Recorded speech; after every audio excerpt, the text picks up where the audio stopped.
Okay, so this video is going to review how to do sex-linked Punnett squares, which some of you struggled with on some of the classwork I was grading. So a sex-linked trait is one that is found on the sex chromosomes. If we're talking about humans, that's the 23rd pair of chromosomes that we have in each cell, and they're going to be found on the X, mainly the X chromosome, rarely the Y.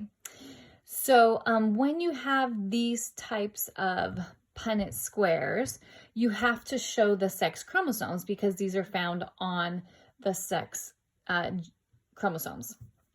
Okay, so here's the sample problem. A heterozygous female who carries the hemophilia allele mates with a hemophiliac male. Hemophilia is a sex-linked recessive disorder. Predict the possible phenotypes and genotypes of the offspring. So just like any Punnett square, once you perform it, it will show you the possible phenotypes, the physical features, and the genotypes, the DNA of the offspring. Okay, so again, we do the draw the box like we did in our other Punnett squares. Okay, and then I'm going to write phenotype and genotype because that's the information that's going to be revealed. On one side of the Punnett square, you're going to put the female, and females, their sex chromosomes, as you probably already know, are XX, and then males are going to be on the other side of the Punnett square, and they are XY. Now let's look at what the parents are carrying. So the female is heterozygous, so that means she has two different versions of the trait, and she's carrying the hemophilia allele.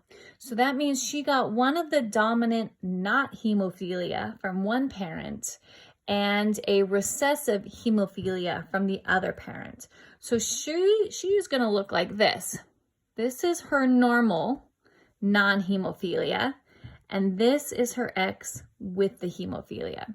So you can see again, she's heterozygous because her alleles are not the same. She has one dominant and one recessive. She inherited one dominant from one parent and the recessive from the other. Does she have hemophilia? No, she does not, because she's got the dominant no hemophilia trait. However, she is carrying it and can pass it on to her offspring. The male, the hemophilia male, he has it. So his X is going to look like this. Okay, so that little H represents that he has hemophilia, and the Y, we're not going to put anything on the Y. Why do you do that? That is because the Y carries very little information, so we just leave it blank. Okay, then how do you perform the Punnett square? You simply combine the traits like we did in the last Punnett squares.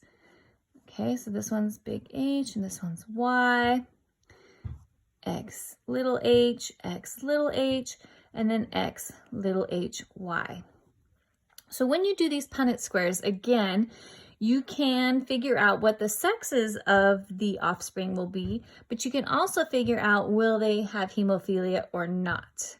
So if we just look at all the offspring in total, this child will not have hemophilia because they have the dominant allele.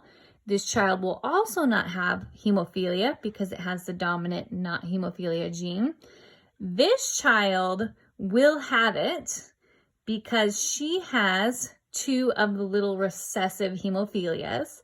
And this child will also have it because he is carrying the little h. Okay, notice also this offspring is female because they have XX. This offspring is male, XY. This offspring is also male, XY. And this offspring is XX. This is female. So how are we going to write this phenotype? Well, what percentage of them will have hemophilia and which ones won't? So 50%, these two here, are not going to have hemophilia. So I'm just going to represent it like that. And then the other two, 50%, will have hemophilia. In case you're wondering what hemophilia is, it's the inability to clot your blood. So if you can't clot your blood, you continue to bleed. All right, the genotypes.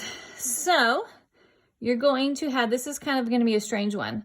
25%, 1/4, are going to be X big H, X little h. Oop, I'm running out of space there.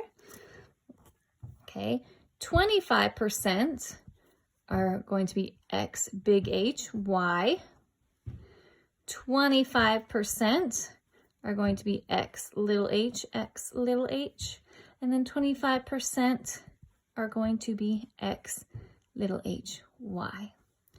And that's how you do a sex-linked Punnett square